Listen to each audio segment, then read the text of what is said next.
Hello everyone, কেমন আছো তোমরা সবাই? আশা করছি সবাই খুব ভালো আছো। আমরাও কিন্তু বেশ আছি। তো দেখো, এটা ছিল সরস্বতী পুজোর আগের দিনের একটা ব্লগ। তো হঠাৎ করেই মনে হলো যে যাই বাজারে একটু নিয়ে যাই বাবানকে, গিয়ে একটু ঠাকুরগুলো দেখে আসি, কারণ এই সময় একসাথে অনেক ঠাকুর থাকে, তো বাবান দেখে বেশ মজাও পাবে। আর এই দেখো, সরস্বতী পুজোর আগের দিন বলে সব হলুদ হলুদ বাচ্চাদের জামা রয়েছে বাজারে। তো বাবানকে বলা মাত্র নিয়ে গেলাম। গিয়ে এই যে দেখো, এত রকমের ফুল, ঠাকুর সাজানোর জিনিস এবং অন্যান্য অনেক আরও জিনিস রয়েছে যেটা পুজোর কাজে লাগে। তো সেগুলো নিয়ে দোকানগুলো বেশ সুন্দর করে সেজে উঠেছিল। মেইনলি এইটা দেখার জন্যই বাবানকে নিয়ে আসা, আদার্স আর কোনো প্ল্যান ছিল না। তো এসে বাবানকে নিয়ে ঘুরে ঘুরে দেখাচ্ছিলাম ঠাকুরগুলো। আর এবার যেহেতু 23শে জানুয়ারি পড়েছে সরস্বতী পুজোর ডেট, তো তার জন্য নেতাজি সুভাষচন্দ্র বসুর জন্মদিন উপলক্ষে এই যে নানা রকম পতাকা আর আরও অনেক রকমের জিনিস এবার উঠেছিল একই সাথে। তো দেখো, এই যে হলুদ ফুলগুলো দেখতে পাচ্ছ, এত সুন্দর লাগছে। এগুলো আমরা সেই ছোটোবেলায় ঠাকুরের মানে যেখানে সাজানো হতো সেই জায়গাগুলো ডেকোরেশনের জন্য ব্যবহার করতাম। তো এগুলোই ঘুরে ঘুরে দেখছিলাম। আর দেখতে দেখতে হঠাৎ করে ঠাকুরও বেশ কিছু চোখে পড়ে গেল, বাবানকেও দেখাচ্ছি। আর তোমরা যারা এই মার্কেটটা চেনো, এটা হাবড়ায় অবস্থিত, তারা তো বেশ ভালো করেই জানো যে প্রত্যেকটা অকেশন বলো, এই যে সামনে হোলি আসছে, মানে প্রত্যেকটা অকেশনের জন্য যা যা প্রয়োজনীয় জিনিস তোমরা এই একটা মার্কেটে আসলেই কিন্তু সব একসাথে পেয়ে যাবে। তো এই যে ঠান্ডা তো বেশ ভালোই ছিল, বাবানকে ভালো করে সোয়েটার টুপি পরিয়ে নিয়ে এসেছি। বাবানও বাবার সাথে ঘুরে ঘুরে দেখছিল সব ঠাকুরগুলো। এখানে ঠাকুরগুলো দেখো, এত সুন্দর লাগছিল প্রত্যেকটা প্রতিমা। আমি একটু দাঁড়িয়ে তাই দেখছিলাম। আর প্রত্যেকটা দোকানে দেখো, একটা দোকানও বাদ নেই, প্রত্যেকটা দোকানেই কিন্তু ঠাকুরের সমস্ত জিনিসপত্র দিয়ে সাজানো রয়েছে।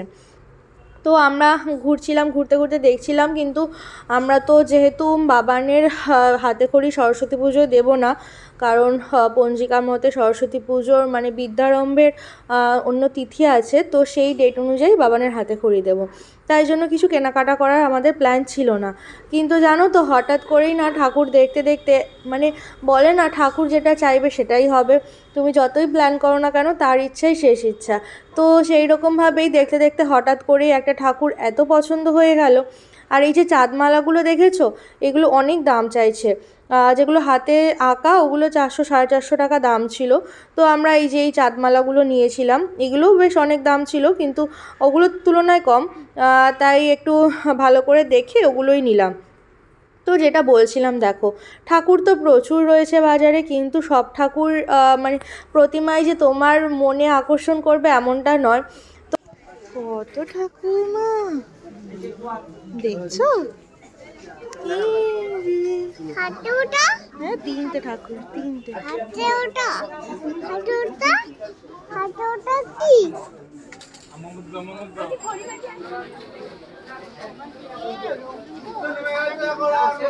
দেখেছো কত ঠাকুর,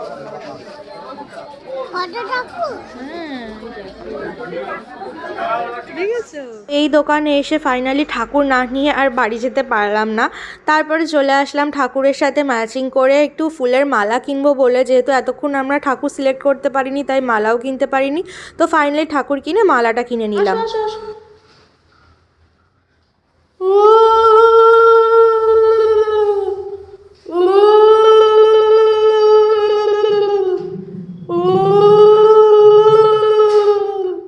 এই যে কানে ঠাকুর চলে এসছে, তো এই যে দেখো ঠাকুরের মুখ বাঁধা এখন।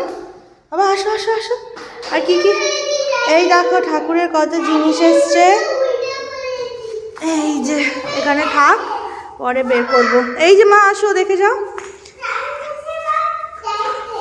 এই যে চাঁদমালা এসছে, আর এই যে এটাকে কি বলে, দোয়াত তো না, এই যে দোয়াত। আর ঠাকুরের মাথার পেছনে এই যে রাউন্ড মতো দেওয়ার জন্য এটা এনেছি। আর চন্দন কাঠ এখানে রয়েছে, চন্দন বাটা, এগুলো থাক। আর সব এনে এখানে একবারে রাখবো। ও বা দেখো আমার ছেলে, দেখো এসো না, ঠাকুর পছন্দ হয়েছে মা? পছন্দ? এই যে এই যে এই যে এর ওপর চেয়ারটা তুলে তো তুমি, এই যে। তো তো আজকে আমরা হাবড়ায় গিয়েছিলাম, আগামীকাল সরস্বতী পুজো। বাবানকে তো সরস্বতী পুজোয় হাতে খড়ি দেবো না, অন্য একটা ডেটে দেবো, একটু দেরি রয়েছে। কিন্তু আজকে গিয়ে ঠাকুরটা, এই যে ঠাকুরের মূর্তিটা এত পছন্দ হয়ে গেল, তাই ভাবলাম নিয়েই যাই একবারে বাড়িতে। আর এই যে বাবানও গেছিলো আজকে আমাদের সাথে, তো বাবানও নিজে পছন্দ করে এনেছে। আর এই যে আরও জিনিসপত্রগুলো দেখালাম, ওগুলো একবারে নিয়ে এসেছি, আরও কিছু কিছু আছে, ওগুলো পরে আনবো।